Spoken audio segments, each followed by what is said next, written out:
Dijimos la semana pasada que como resultado de la decadencia del imperio romano, entonces unos pueblos que se conocían como los bárbaros, los visigodos, ostrogodos, lombardos, etcétera, estos pueblos que estaban en la frontera del Rin y del Danubio, en un momento dado empezaron a entrar dentro del imperio, y desde luego una vez hicieron su incursión en el imperio, no la hicieron con la intención de invadirlo más bien, o de poseerlo, más bien de invadirlo, de vivir dentro del imperio. Pero como ya el imperio en el siglo V estaba dando muestras de debilidad y de deterioro, a la larga estos individuos empezaron a ver con buenos ojos la oportunidad de incursionar en otros pueblos, en otros países gobernados por los romanos, y en alguna medida empezaron a poseerlos. Esta experiencia sucedió no solamente en el Oriente, sino que también sucedió en alguna medida dentro del occidente del Imperio Romano. Y desde luego dijimos que hubo una serie de elementos que detuvieron en alguna medida esa incursión de estos pueblos bárbaros, y que llevaron entonces a la Iglesia a desarrollar un nuevo estilo de preservación para de esta manera poderse cuidar y cuidar su experiencia de fe dentro de la invasión bárbara. Los bárbaros eran cristianos también, y desde luego ellos no pretendían bajo ninguna circunstancia eliminar la fe. Ellos lo que pretendían era ocupar las posiciones de gobierno, que desde luego pues entendían que como parte de un botín en una ciudad, en un pueblo, ellos tenían derecho a hacerlo. Hubo dos elementos fundamentales dentro de la vida de la Iglesia, y acuérdense que cuando hablamos de la Iglesia como cristiana, estamos hablando de la Iglesia como cristiana prácticamente hasta el siglo XVI, donde todos nosotros históricamente estamos involucrados, querramos o no querramos,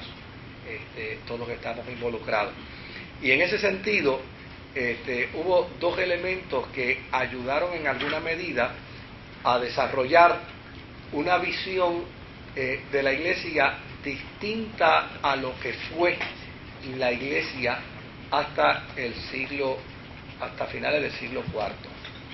Pues la Iglesia del primer siglo pues era una Iglesia que estaba enfocada únicamente en la experiencia evangelizadora, con el propósito de probar que Jesucristo era el Mesías, que Jesucristo era el Cristo.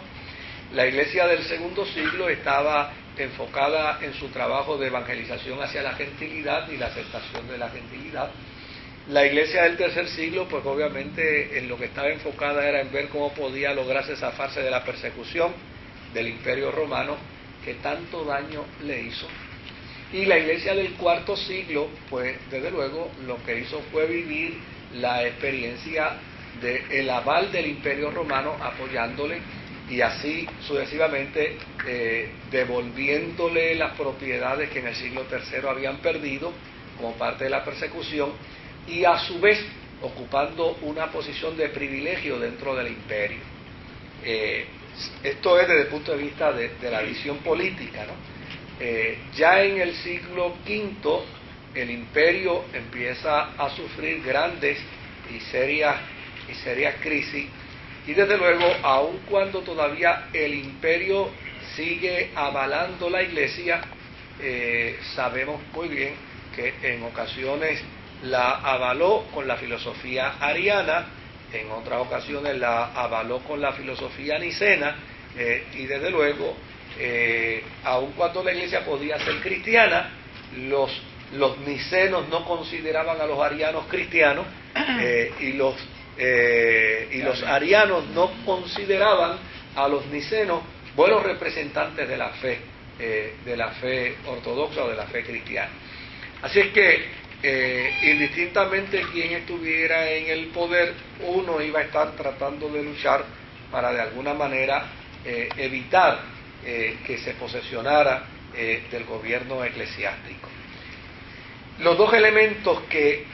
abonan para que la Iglesia tenga una estrategia y una visión distinta es el monaquismo occidental y el papado. La nueva visión que se va a tener con el papado. Claro, una de las cosas que es importante señalar y decir, que aun cuando la tradición católica apostólica romana dice que el papado surgió con la iglesia primitiva de Jerusalén,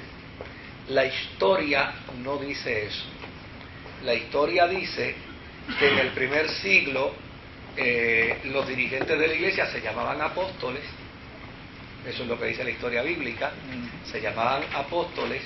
En el segundo siglo todavía los dirigentes de la iglesia seguían llamándose apóstoles. Después se llamaron episcopos, es decir, en griego supervisores, en latín obispos, que significa lo mismo. En el tercer siglo eran obispos, en el cuarto siglo eran obispos, salvo de que algunos de los dirigentes de la iglesia ya de manera simpática se les empezó a llamarse papa, pero no papa en el sentido como se conoce al papa hoy, sino en el sentido de una expresión paternal, reconociendo en la función del obispo una tarea paternal. Claro, hemos hablado bastante sobre el monaquismo oriental y todos los elementos que se dieron dentro del monaquismo oriental, donde decíamos que en el monaquismo de Oriente, que surge en el siglo IV como resultado de la entrada de la iglesia al imperio, donde hubo una cantidad de cristianos que no renunciaron a la iglesia, no se separaron de la iglesia, pero sí se separaron de la vida eclesial, de la tarea eclesial, y se fueron a los desiertos, sobre todo al desierto de Egipto y al desierto de Siria, y allí establecieron sus monasterios. Desde luego, esos monasterios que se levantaron en el siglo IV en el Oriente eran monasterios, número uno, de vida ascética, es decir, de una vida de privación en extremo. Un monje del siglo IV era alguien que no tenía ni siquiera para comer, dependía de alguien que le llevara comida. Desde luego, se daban a la tarea de la contemplación, se daban a la tarea del ayuno, se daban a la tarea de la vigilia, y desde luego esto se tradujo en un momento dado de que más importante que comer era ayunar, más importante que dormir era vigilar, y más importante que hablar con gente era mantenerse en una experiencia de vida contemplativa. Así es que estos monjes del siglo IV se separan de la iglesia, no renuncian a la iglesia, pero sí desarrollan un sistema cúltico que era contrario al que estaba viviendo la iglesia en el imperio, donde la iglesia en el imperio ya los obispos estaban aprendiendo a vestirse como los monarcas, las experiencias cúlticas ya tenían unos rituales y unos elementos monásticos. Así es que había una gran diferencia entre la iglesia de Roma, los cristianos de Roma, y los cristianos monjes del desierto. De hecho, algunos de ellos ayunaban hasta el agotamiento,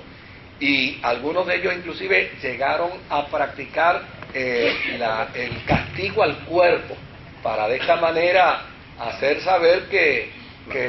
el cuerpo no es el que manda, sino que manda el espíritu, y para ello entonces entrar en el proceso de la flagelación.